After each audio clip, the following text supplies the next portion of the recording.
Hello student, देखिए TGT PGT के लिए इसके पहले लेक्चर में हमने पॉलिनोमियल्स के बारे में बताया था। आज हम बता रहे हैं linear equation with two variables. जो पेयर ऑफ इक्वेशंस हैं दो वेरिएबल के, उनको हम कैसे सॉल्यूशन निकालते हैं और कितने प्रकार से सॉल्यूशन उनको जो है हम निकाल सकते हैं। तो pair of linear equation, pair of linear equation with two variables, with two variable।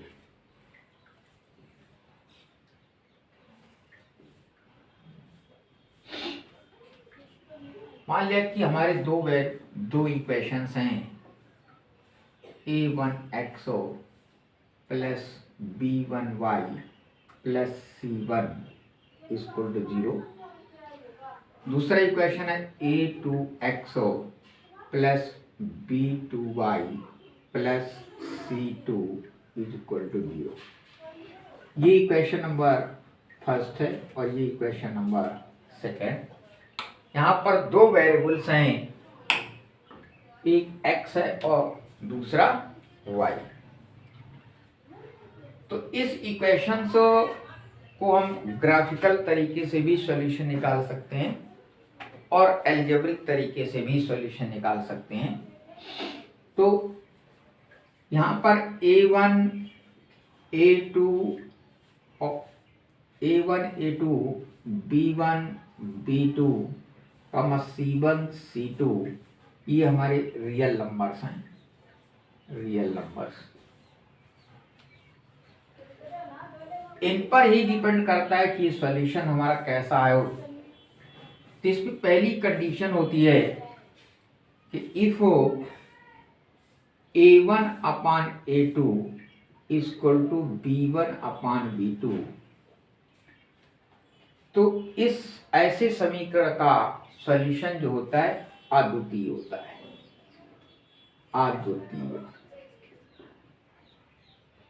अद्वितीय सॉल्यूशन है, या इसको हम यूनिक सॉल्यूशन भी कहते हैं, यूनिक सॉल्यूशन।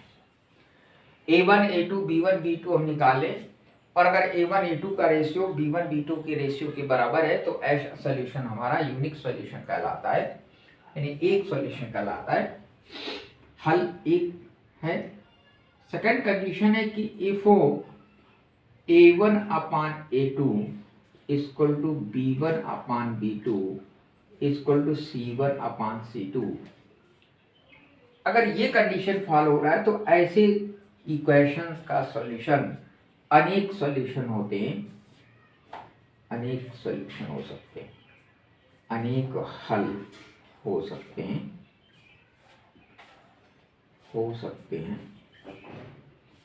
यानी मैनी सॉल्यूशंस होते हैं इसके, मैनी सॉल्यूशंस। और ऐसे इक्वेशंस हमारे संगत इक्वेशंस कहलाते हैं। तीसरी कंडीशन होती है कि if a1 upon a2 equal to b1 upon b2 equal to c1 upon c2 is not equal to, तो ऐसा सॉल्यूशन हमारा असंगत सॉल्यूशन कहलाता है, असंगत तो इक्वेशंस कहलाते हैं और इसका कोई हल नहीं होता है, देयर इज नो सॉल्यूशन। ऐसी इक्वेशंस का कोई सॉल्यूशन नहीं होता है। तो कब हमारी इक्वेशन संगत कहलाते हैं और कब असंगत कहलाते हैं? अगर उनका सॉल्यूशन है तो उसे हम संगत इक्वेशंस कहेंगे, और अगर उनका सॉल्यूशन नहीं है, यानी तीसरी कंडीशन लागू हो रही, तो ऐसा इक्वेशन हमारा असंगत कहलाता है। अद्वितीय इक्वेशन, अद्वितीय सॉल्यूशन कब होगा? अगर ये कंडीशन हमारी फॉलो कर जाए तो हमारा यूनिक सॉल्यूशन कहलाता है। अगर ये कंडीशन फॉलो कर जाए तो इसके अनेक हल हो सकते हैं, यानी मनी सॉल्यूशन कहलाएगा। और अगर ये कंडीशन फॉलो कर जाए तो ऐसा इक्वेशन हमारा नो सॉल्यूशन में आता है। तो इस प्रकार से इक्वेशंस को, यानी जो पेयर ऑफ लीनियर इक्वेशन है, कब संगत है कब असंगत है, सिंगल सॉल्यूशन है, यूनिक सॉल्यूशन है, मैनी सॉल्यूशन है, और देयर इज नो सॉल्यूशन, हम इन कंडीशंस के द्वारा जो है निकाल सकते हैं। अब हम इस सॉल्यूशन इक्वेशंस को ग्राफिकल तरीके से कैसे निकाल सकते हैं? तो ग्राफिकल तरीके से निकालने के लिए हम क्या करते हैं, एक ग्राफ प्लॉट करते हैं। मान लो कि सपोज किया हमने x plus 2y is equal to 3, एक इक्वेशन या x 2x minus 3y is equal to 5, ये इक्वेशन नंबर फर्स्ट है, ये इक्वेशन नंबर सेकेंड। इस इक्वेशन से हम x और y की वैल्यू फाइंड करेंगे। x y की वैल्यू हमने मान लो निकाली इसे, x की वैल्यू हम अपने आप जो है मान लेंगे, ये x की वैल्यू है और ये y की वैल्यू है। ये हमने कुछ पॉइंट लिए, मान लो x की वैल्यू हमने -1 ली, तो y की वैल्यू क्या निकलेगी। इस तरह x की वैल्यू मान लो हमने 0 ली, फिर 1 ली, फिर 2 ली और फिर 3 ली। तो पहला इक्वेशन अगर हम देखते हैं कि दिया हुआ है x is equal to 2y is equal to 3, हमने पहले वैल्यू -1 ली, तो -1 रखने पर -1 plus 2y is equal to 3, इसलिए 2y is equal to 3 plus 1 is equal to 4, इसलिए y इज इक्वल टू हो जाएगा 4/2 यानी 2। तो y की वैल्यू मिल गई 2। अब हमने x की वैल्यू 0 इस पे पुट की, तो 0 plus 2y is equal to 3, इसलिए y इज इक्वल टू हो जाएगा 3/2। इस पे वैल्यू हमारी 3/2 प्राप्त हो गई। हमने 1 वैल्यू पुट की, तो 1 plus 2y is equal to 3, इसलिए 2y is equal to 3 minus 1, इसलिए 2y इज इक्वल टू 2, इसलिए y इज इक्वल टू 1। तो इसकी वैल्यू हमें 1 प्राप्त हो गई। अब हमने 2, जब इसका x का मान 2 लगाया, तो 2 plus 2y is equal to 3, इसलिए 2y is equal to 3 minus 2 is equal to 1, इसलिए y इज इक्वल टू 1/2 मिली, तो 1/2 मिल गया। 3 जब वैल्यू हमने लगाई, 3 plus 2y is equal to 3, इसलिए 2y इज इक्वल टू 0, इसलिए y इज इक्वल टू 0, तो y की वैल्यू हमें 0 प्राप्त हो गई। अब हमने एक ग्राफ प्लॉट किया इस पे, ये ग्राफ हमारा, ये x और x एक्सिस x डैश, ये y और y डैश है।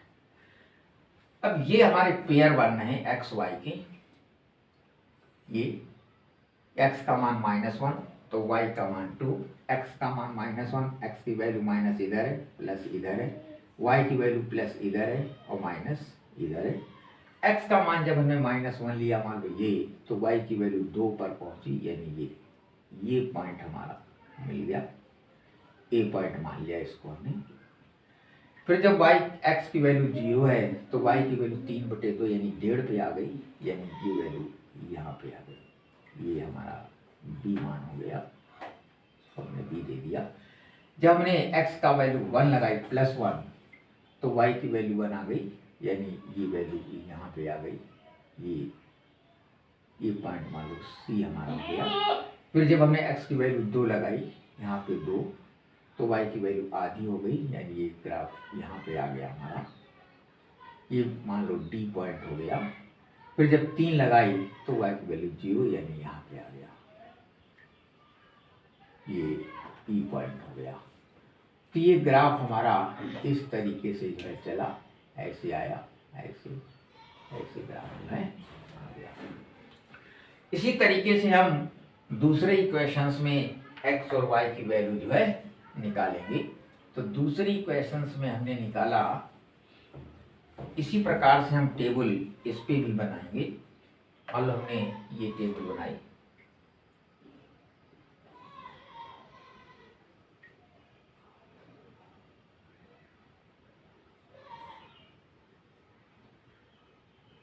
x की वैल्यू है, ये y की वैल्यू, ये वैल्यूज कुछ हमने जो है लगाई, तो -1 0 1 2 3, तो y की वैल्यू इससे ये है इक्वेशन हमारा 2x - 3y = 5, हमने -1 लगाया तो -2 - 3y = 5, इसलिए -3y = 5 - 2 = 3, इसलिए y = आ जाएगा -1, यानी -1 आ गया। जब हमने x की वैल्यू 0 पुट की तो 0 - 3y = 5, इसका मतलब y की वैल्यू हो गई 5/3 माइनस का।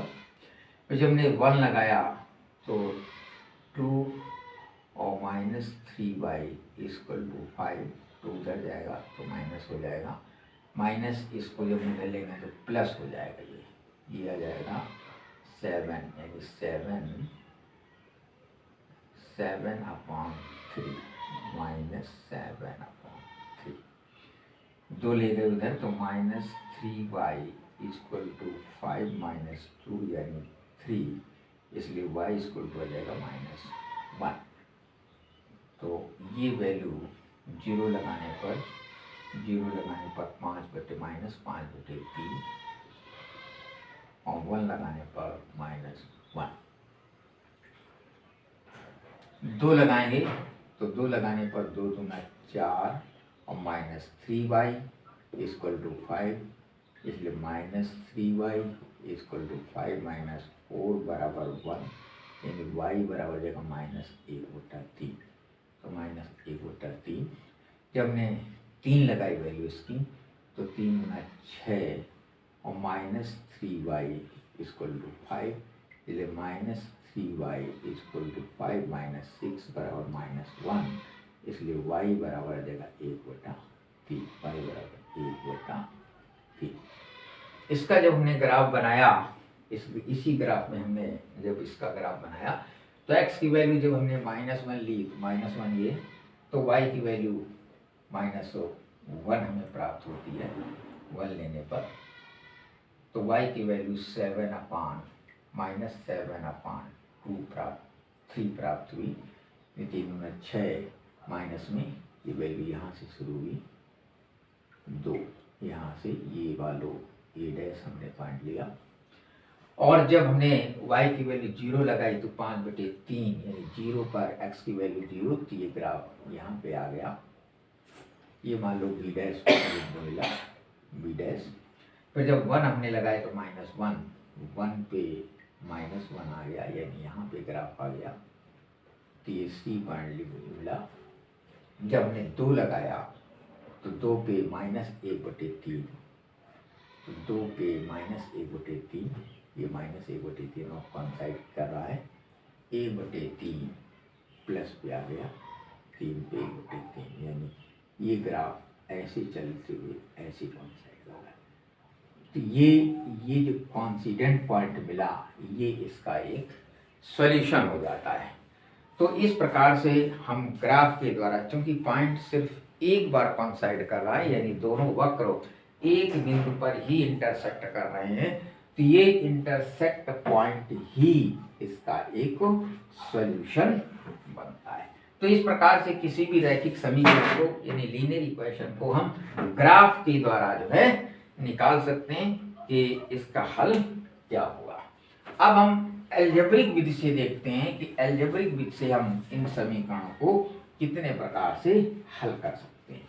तो अलजेब्रिक विधि से जो बीजगणितीय तरीका है, अलजेब्रिक मेथड,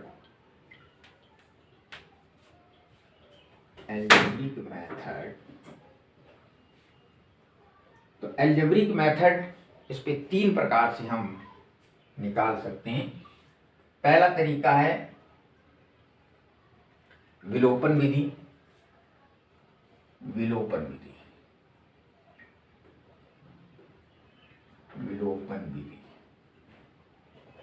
इसको हम एलिमिनेशन मेथड बोलते हैं, एलिमिनेशन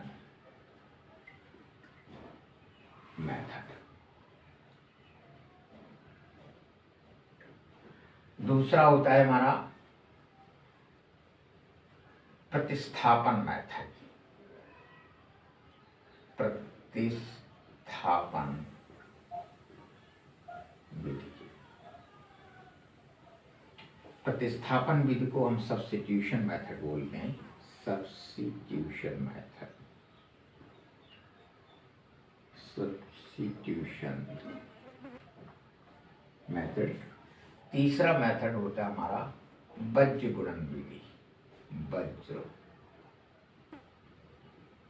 गुणन विधि। Cross multiplication, cross multiplication. इस प्रकार बीतीय में से तीन प्रकार किसी भी रैखिक समीकरण हल सकते हैं। बहुत हमारे नंबर होता है गुणन विधि, दूसरा होता है सब्स्टिट्यूशन मेथड, दूसरा होता है वज्र गुणन विधि, क्रॉस मल्टीप्लिकेशन मेथड। अब हम इस मेथड को लेकर हम करते हैं। पहला मान लो भैया विलोपन मेथड। विलोपन मेथड क्या है? विलोपन मेथड में हम किसी एक चर को विलुप्त करते हैं। मान लिया कि 2x plus 3y is equal to 5, x minus 4y is equal to 3। Equation first है और इक्वेशन सेकंड है। तो एलिमिनेशन मेथड क्या होता है? अब यहाँ पर चाहे तो x को विलुप्त करें या चाहे तो हम y को विलुप्त करें, ये हमारे ऊपर निर्भर करता है हम किसको विलुप्त करना चाहते हैं। मान लो हमने x को विलुप्त करना चाहते हैं तो x की गुणांक कॉफिशिएंट को हम देखते हैं कितना है। x का कॉफिशिएंट यहाँ पर 2 है और यहाँ पर x का कॉफिशिएंट 1 है। तो इसकी कॉफिशिएंट से हम क्रॉस मल्टीप्लाई करा देते हैं, यानी दोनों के कॉफिशिएंट को हम इक्वल करते हैं। तो यहाँ पर इक्वल करने के लिए समीकरण 1 में हम 1 का मल्टीप्लाई कर देंगे इसके कॉफिशिएंट से, इसका कॉफिशिएंट 1 है, और समीकरण 2 में हम 2 से मल्टीप्लाई कर देंगे क्योंकि इसका कॉफिशिएंट 2 है। तो विपरीत हम मल्टीप्लाई करते हैं। तो इसमें 1 का मल्टीप्लाई करेंगे तो 2x plus 3y equal to 5, ये हमारा इक्वेशन नंबर 3 डाल देंगे, और 2 का इस पर मल्टीप्लाई करेंगे तो 2x minus 8y is equal to 6, ये इक्वेशन नंबर 4 हम डाल देंगे। अब हम देखते हैं कि 2x हमारा इक्वल हो गया। अब हम इसको विलुप्त करना चाहते हैं तो हम इसको घटा दे देंगे। तो घटाने पर इसके चिन्ह जो हैं बदल जाएंगे, ये माइनस हो जाएगा, ये प्लस हो जाएगा और ये माइनस हो जाएगा। अब घटाएंगे तो ये चीज़ कैंसिल हो जाएगी, ये हमारे जुड़ जाएगा 8 और 3 11y, और 6 में से 5 निकल जाएंगे तो -1 बचेगा, इसलिए y बराबर देगा -1/11। ये एक वैल्यू y की हमें प्राप्त हो जाएगी। इस y की वैल्यू को हम किसी भी इक्वेशन में चाहे तो हम फर्स्ट में लगा दें और चाहे सेकेंड में लगा दें तो x की वैल्यू हमें प्राप्त हो जाएगी। तो मान लो हमने 1 में लगा दिया तो समीकरण 1 में हमने लगाया y की वैल्यू, तो 2x और प्लस 3 इंटू -1/11 और बराबर 5। तो ये आ गया 2x बराबर 5, ये माइनस उधर जाकर प्लस हो जाएगा -3/11। अब हमने इसको एल्सियम लेकर के जोड़ दिया तो ये जाएगा 11×25 55, 55 प्लस 3/11, तो 55 3 58/11 हो जाएगा। 2x बराबर इतना, इसलिए x बराबर हो जाएगा 58/11 इंटू 2 से इसको हम काट देंगे तो 2 4 2 9 18, यानी 29/11। तो ये वैल्यू x की आ जाएगी। तो इस प्रकार से हम देखते हैं कि x की वैल्यू 29/11 और y की वैल्यू आ गई -1/11। ये इसका एक सॉल्यूशन हमें प्राप्त हो गया। तो इस प्रकार से हम एलिमिनेशन मेथड से x और y की वैल्यू को जो है निकाल लेते हैं। तो ये हमारा एलिमिनेशन मेथड कहलाता है, यानी विलोपन विधि।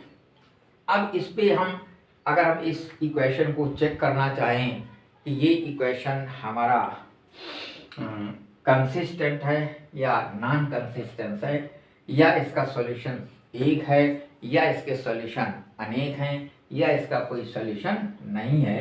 तो अगर हम इसको इस प्रकार से लिख लें कि 2x प्लस 3y और -5 इक्वल टू 0, इसको हम लिख लें x माइनस 4y और -3 इक्वल टू 0। ये इक्वेशन फर्स्ट और ये इक्वेशन सेकेंड। ये हमने इक्वेशन लिख दिया ax plus by plus c equal to 0 के रूप का है। अब इसमें से ये जो है हम निकाल लें, तो इसको निकालने पर हम क्या करेंगे कि a b c की वैल्यू अगर निकाल लें हम, तो a1 is equal to 2, b1 is equal to 3 और c1 इज इक्वल टू -5। इसी तरीके से a2 is equal to 1, b2 is equal to -4 और c2 इज इक्वल टू -3। अब हम देखते हैं कि a1 upon a2 equal to b1 upon b2 है क्या। तो a1 की वैल्यू हमने 2 लगाई, a2 की वैल्यू हमारी 1 है, b1 की वैल्यू हमारी 3 है और b2 की वैल्यू -4 है। फिर हम देखते हैं कि c1 अपान c2 क्या है।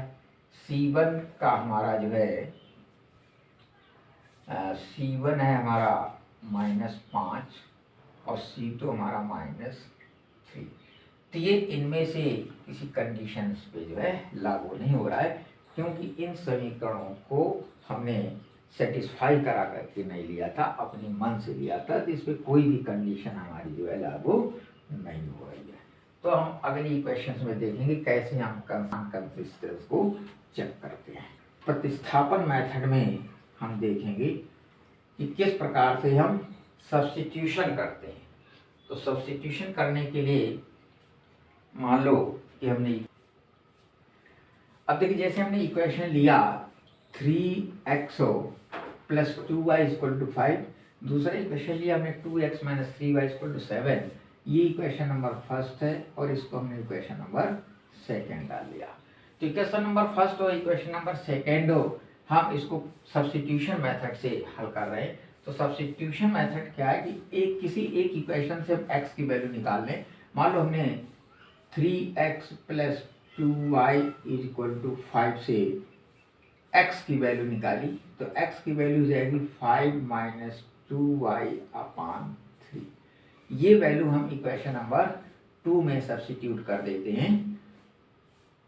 तो फ्रॉम इक्वेशन सेकेंड तो ये रहेगा 2, इसकी वैल्यू हमने लगा दी 5 माइनस 2y अपान 3 और -3y इज इक्वल टू 7।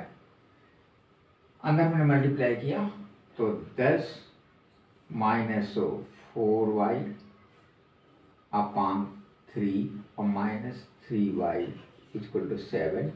3 का हम मल्टीप्लाई कर देंगे तो 10 minus 4y minus 9y equal to 21। इसलिए -4 और 9 यानी -13 y इज इक्वल टू 21। ये उधर ले गए तो -10 यानी ये आ जाएगा 11। इसलिए y इक्वल टू हो जाएगा 11 बटे -13। ये वैल्यू हमारी y की आ गई। अब y की वैल्यू हम इस पे पुट कर दें तो ये आ जाएगा 5 माइनस 2 इंटू 11 बटे 13, कोई माइनस का, और बटे 3 किया जाएगा 5 माइनस माइनस प्लस 22 बटे 13, ये हो जाएगा बटे 2। तो 13 पचाएँ 13 पचे 65 प्लस 22 बटे 13 बटे 2, तो ये जगह 2 7 6 2 8 बटे 13 इंटू 2 यानी 87 बटे 26। ये वैल्यू हमारी x की हो जाएगी। तो इस प्रकार से हम प्रतिस्थापन यानी सब्स्टिट्यूशन मेथड से जो है किसी भी इक्वेशंस को जो है सॉल्व कर सकते हैं। इसी प्रकार से अगर हम बज्र गुणन विधि से इक्वेशन को सॉल्व करना चाहें तो बज्र गुणन विधि से इक्वेशन को हम कैसे सॉल्व कर सकते हैं। x के लिए हम जब x के लिए लिखते हैं तो ये कोफिशिएंट लिए जाते हैं 2 और 5, तो इसका मिल गया -3 और 7 इक्वल टू y के जब हम कोफिशिएंट लिखते हैं तो 3 5 और 7 और 2 इक्वल टू 1 बटे जब हम इसके कोफिशिएंट लिखेंगे तो 3 2 और 2 -3। ये इसका बज्र गुणन विधि होता है।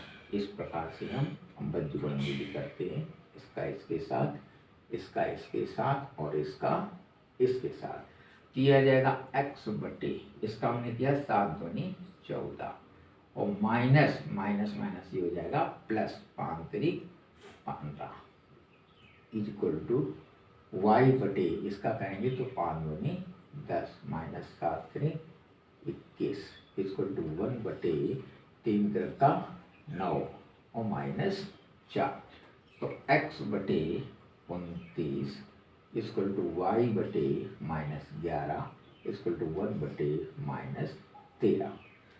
x की वैल्यू निकालने के लिए इसको और इसको ले लेंगे तो x की वैल्यू आ जाएगी 29 बटे 13।